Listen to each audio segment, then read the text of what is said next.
오늘 성찬 예전 주일로 지키면서 말씀의 제목을 너희는 나를 기념하라 하는 제목으로 말씀을 나누고자 합니다. 저를 한번 따라해 주시면 감사하겠습니다. 너희는 나를 기념하라. 한 번 더 하겠습니다. 너희는 나를 기념하라. 이 시간 하나님 앞에 나와 예배하는 우리 모든 성도들이 예수님을 기념하는 사람으로, 예수님을 증거하는 사람으로 복된 삶을 살 수 있게 되시기를 주의 이름으로 축원합니다. 성경에 보면 기념하라, 기념하라 라고 하는 이 기념이라고 하는 단어가 몇 번 기록되어져 있는가? 오늘 이 본문을 가지고 묵상을 하는 가운데 성경 속에 기념하라는 말이 몇 번이나 있는가 확인을 해 보았더니 34번 기념하라고 말씀하고 있었습니다. 무엇을 기념하라고 하셨는가? 하나님께서 기념하라고 하셨을 때 그 기념하라고 하는 것이 무엇인가? 하나님의 은혜를 기념하라고 말씀하고 있습니다. 하나님이 도우신 도움에 관해서 잊어버리지 말고 기억하라고, 기념하라고 말씀하고 있습니다. 하나님께서 애굽에서 유월절 이스라엘 백성들을 구속하시고 자유케 하신 그 유월절 날을 기념하라고. 그래서 은혜를 기념하고 의인을 기념하고 그날을 기념하고 하나님의 이름을 기념하고 주님의 이름을 기념하는 하나님으로부터 받은 은혜와 사랑과 축복에 관해서 잊어버리지 말고 기억하고 나누고 전하는 삶을 살 것을 성경에서는 강조하고 있는 것을 보게 되어집니다. 이스라엘 백성들이 애굽에서 430년 동안 종살이를 하다가 홍해를 건너서 광야 40년 생활을 하게 되어집니다. 이 광야의 삶이 얼마나 힘들었는지 모릅니다.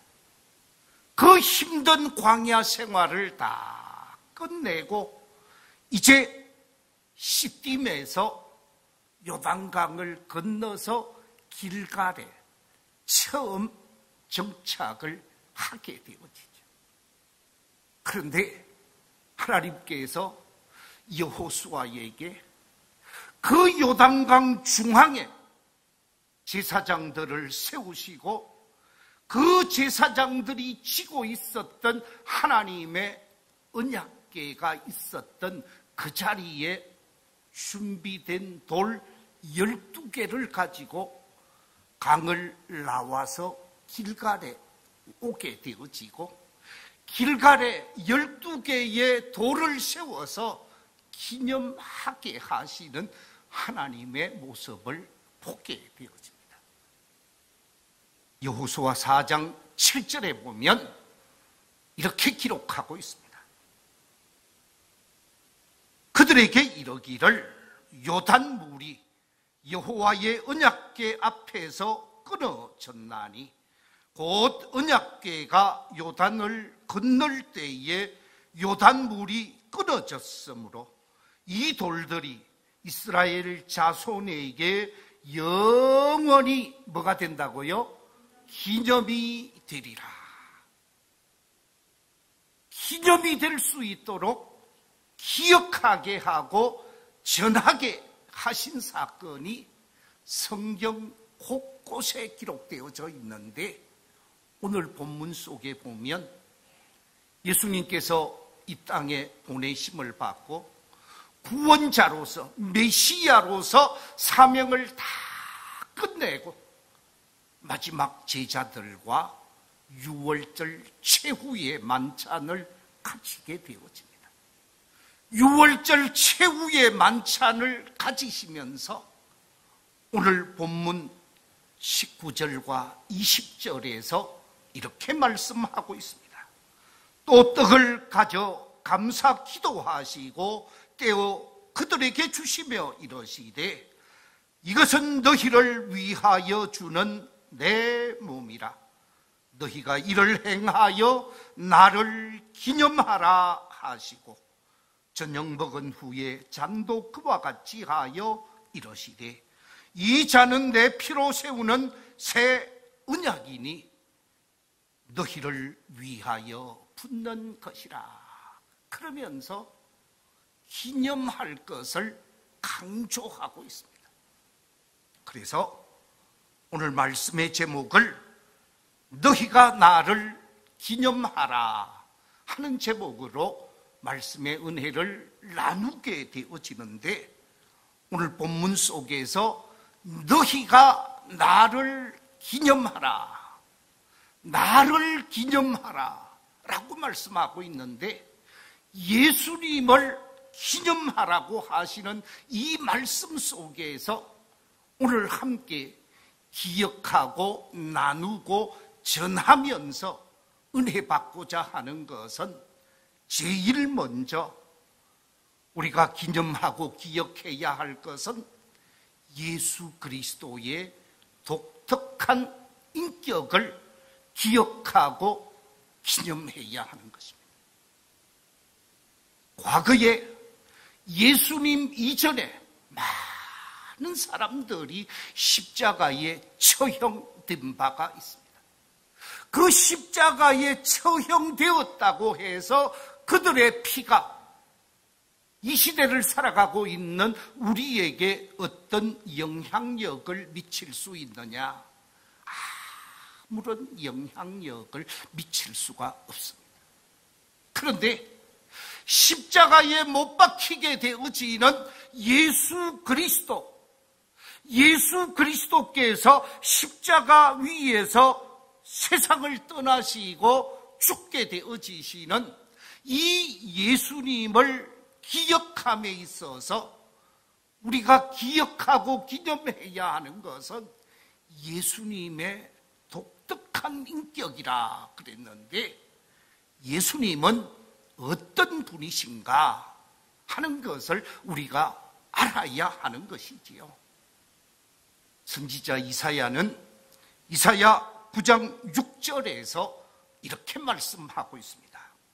이는 한 아기가 우리에게 낳고 한 아들을 우리에게 주신 바 되었는데 그의 어깨에는 정사를 메었고 그의 이름은 희묘자라 모사라 전능하신 하나님이라 영존하시는 아버지라 평강의 왕이라 할 것임이라 그랬는데, 예수님이 어떤 분이신가에 관한 이사야의 설명이 있는데, 이 말씀 속에서 예수님을 일컬어서 희묘자라고 표현하고 있습니다. 예수님을 희묘자라고 표현하신 이 표현은 기기묘묘하다라는 거죠. 사람이 생각할 수 없고 사람이 해석할 수 없고 사람이 이해할 수 없는 예수님의 특별한 성품, 예수님의 특별한 속성을 소유한 분으로 소개하고 있습니다. 그렇다고 하면 예수님은 어떤 분이신가? 우리하고 다른 어떤 속성을 가지고 계시는가? 요한복음 1장 1절 이하 3절에서 예수님이 어떤 분이신가에 관해서 이렇게 표현하고 있습니다. 태초에 말씀이 계시니라. 이 말씀이 하나님과 함께 계셨으니 이 말씀은 곧 하나님이시니라. 그가 태초에 하나님과 함께 계셨고 만물이 그로 말미암아 지은 바 되었으니 지은 것이 하나도 그가 없이는 된 것이 없느니라. 기묘하신 예수님은 태초에 말씀으로 계신 분이요, 그 말씀은 곧 하나님이시요, 말씀이 하나님이시고 하나님이 말씀이셨는데 그 말씀이 이 땅에 육신의 몸을 입고 오신 예수 그리스도라 라고 말씀하시면서 요한복음 1장 14절에서 이렇게 표현하고 있습니다. 말씀이 육신이 되어 우리 가운데 거하심에 우리가 그의 영광을 보니 아버지의 독생자의 영광이요 은혜와 진리가 충만하더라. 말씀이 육신이 되어 이 땅에 오신 예수 그리스도, 그 예수 그리스도 속에서는 하나님의 영광이 있고 하나님의 은혜가 있고 하나님의 진리로 충만하신 분으로 우리와 차별이 되어지는 분이었다라고 말씀하고 있습니다. 그렇습니다. 예수님은 하나님이셨으며 예수님은 사람의 몸을 입고 이 땅에 탄생하신 사람이십니다. 하나님의 속성, 하나님의 성품을 가진 분임과 동시에 사람의 속성, 사람의 모습을 가지신 분이 예수님이십니다. 그렇기 때문에 십자가 위에서 대속의 제물이 되어지고 십자가에서 죽임을 당하신 예수님은 하나님이시면서 사람이요 사람이시면서 하나님이신 신성과 인성을 공유하신 희묘자라는 말씀입니다. 하나님으로서 우리 인간의 구원의 문제, 사람으로서 우리 인간의 죄악의 문제를 해결하시기 위한 독특한 성품을 가지신 분으로서 이 땅에 오셨고 우리에게 구원자로 탄생하시고 우리에게 구원의 길을 열어주신 하나님이시요 사람이신 분이 바로 예수님이시라는 말씀입니다. 하나님께서 우리 한 사람 한 사람을 구원하기 위하여 사람이 되셨고 사람이 되셔서 우리의 죄악의 문제를 해결하기 위하여 십자가 위에서 죽게 되신 그 예수님, 그 예수님을 기억하고 기념하고 전하는 삶이 우리에게 있어야 함을 말씀하고 있습니다. 예수님을 누구보다도 사랑했던 사람, 사도 바울은 고린도전서 11장 1절에서 이렇게 자신의 신앙을 고백하고 있습니다. 내가 그리스도를 본받는 자 된 것 같이 너희는 나를 본받는 자가 되어라. 사도 바울은 오직 자신의 삶의 표대가 예수님이셨습니다. 그 예수님을 바라보고 그 예수님을 붙들고 그 예수님을 소망하면서 삶을 사셨습니다. 왜? 예수님은 하나님이시면서 예수님은 사람이신 인성과 신성을 지니신 온전하신 분으로 우리에게 사랑을 베푸셨고 우리를 용서하셨고 우리를 긍휼히 여기셨고 우리에게 삶의 표본이 되신 분이었기에 그 예수님을 담고 그 예수님을 전하고 그 예수님을 알리면서 생을 다 소비하고 생을 마지막 순교로 끝을 낸 분이죠. 이와 같은 사도 바울을 담고 사도 바울을 추종했던 위대한 신앙인이 있는데 12세기에 토마스 아킨퍼스라는 사람입니다. 이 토마스 아킨퍼스는 하나님의 사람으로 그리스도를 본받고 그리스도의 은혜에 완전히 사로잡혀서 그리스도의 사람으로 삶을 살면서 그가 받은 은혜, 그가 받은 사랑에 감격하면서 그분이 쓰신 책이 있습니다. 그런데 이분이 쓰신 책 제목이 뭐냐 하면 그리스도를 본받아 라고 하는 책입니다. 그런데 12세기에 기록되어진 이 책은 지금 21세기 900년이 되어지는 이 시점에서 아직도 많은 사람들이 읽고 감동을 받고 은혜를 받으며 선한 영향력을 끼치고 있습니다. 제가 지금 스크린을 통해서 소개하고 있는 그리스도를 본받아라고 하는 저 책은 2023년도에 새롭게 현대어에 맞추어서 번역되어진 책입니다. 지금도 많은 그리스도인들이 이 토마스 아킨퍼스의 그리스도를 본받아라고 하는 이 책을 통해서 거룩한 영향력을 받고 있다는 것입니다. 그렇습니다. 우리가 그리스도를 본받는 자 되어져야 하고 예수 그리스도를 기억하고 예수 그리스도의 은혜에 사로잡혀서 그 은혜에 합당한 삶을 살아가야 하는 사람들이죠. 인도하면 우리 한국 사람들이 대부분 아는 한 사람이 있습니다. 그 사람은 마하트마 간디이지요. 이 간디라고 하는 사람이 기독교가 인도에 전파되어진 것은 아주 오래되었습니다. 그런데 이 마하트마 간디가 기독교와 교회에 관해서 예수님에 관해서 뭐라고 말을 했는가? 이렇게 말하고 있습니다.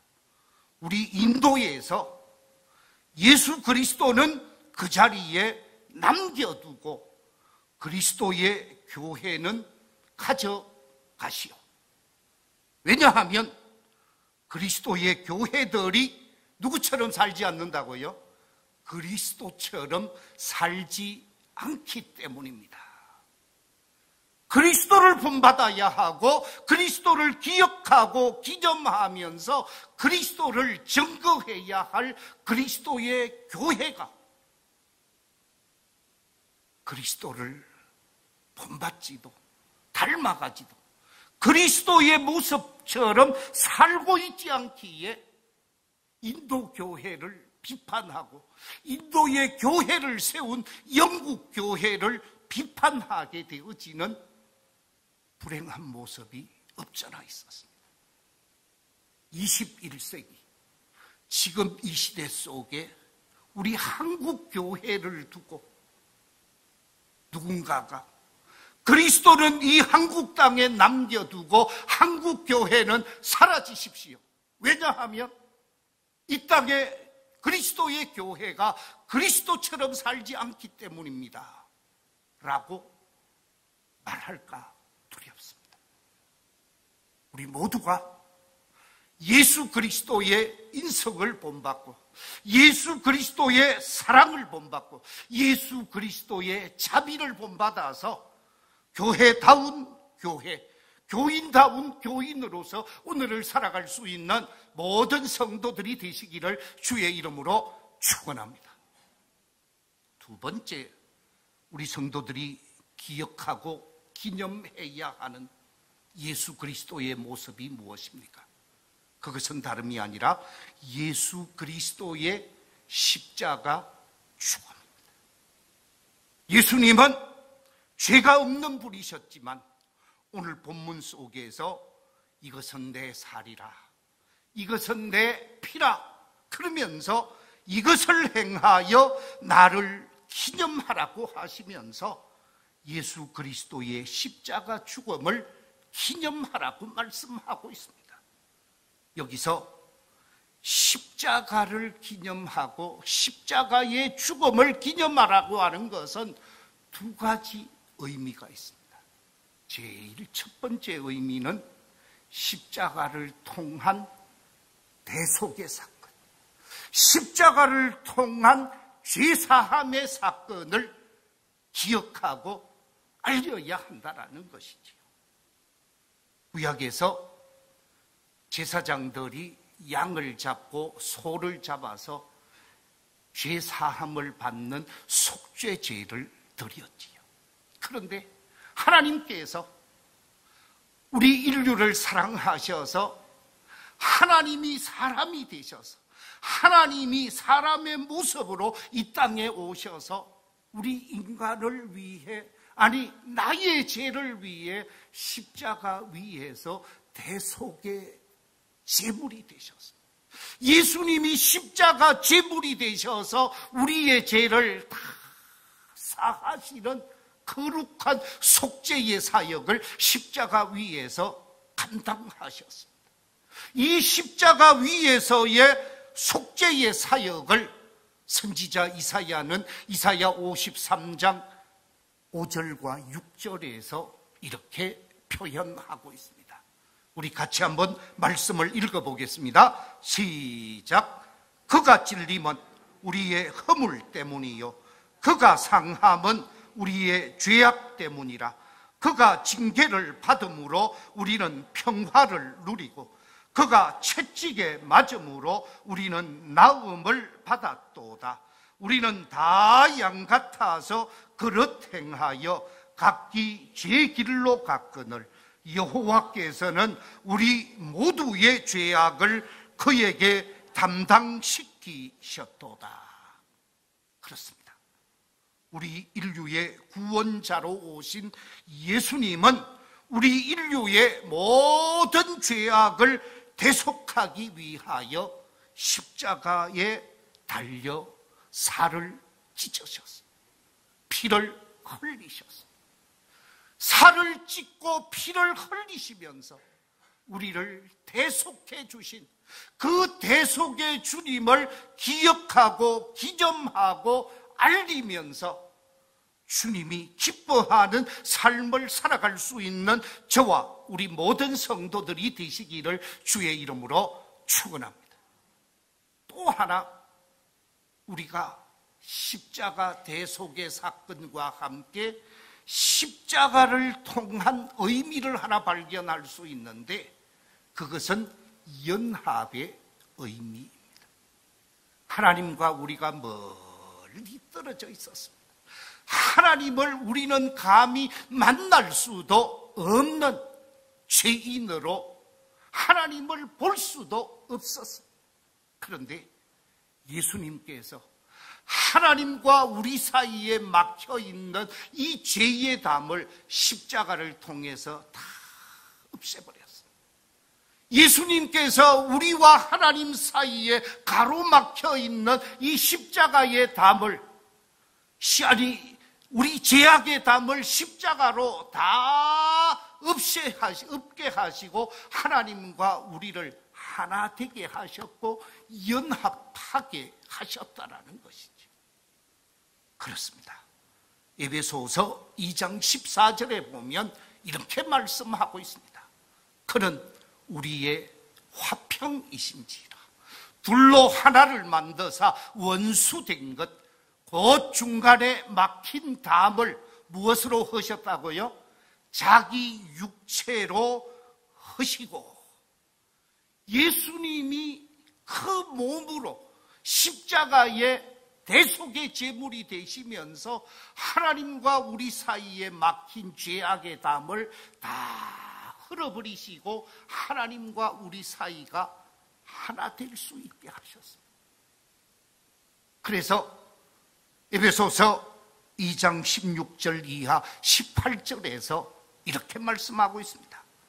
또 십자가로 이 둘을 한 몸으로 하나님과 화목하게 하려 하심이라. 원수된 것을 십자가로 소멸하시고 또 오셔서 먼 데 있는 너희에게 평안을 전하시고 가까운 데 있는 자들에게 평안을 전하셨으니 이는 그로 말미암아 우리 둘이 한 성령 안에서 아버지께 나아감을 얻게 하려 하심이라.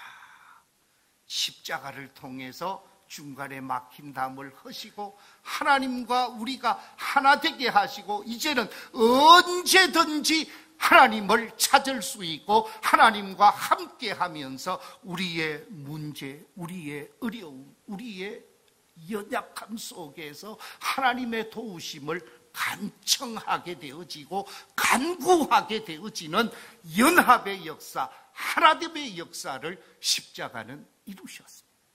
이처럼 우리가 십자가 주님을 통해서 대속의 사건과 연합의 사건을 경험하면서 하나님의 은혜, 하나님의 사랑을 잊어버릴 수가 없습니다. 하나님께서는 사람이 되셔서 이 땅에 우리의 구원자가 되셨고 우리의 죄와 허물과 우리의 잘못되어진 것 다 용서하시고 너는 내 아들이다, 너는 내 딸이다, 우리를 자녀 삼으시고 천국 백성 삼으신 그 하나님의 그 은혜, 그 사랑을 기념하라는 말씀입니다. 오늘 성찬을 받으면서 이 은혜를 기념하고 이 은혜를 나누면서 구속의 은총이 날마다 새로워지는 축복됨이 있기를 우리 모든 성도들에게 있게 되시기를 주의 이름으로 축원합니다.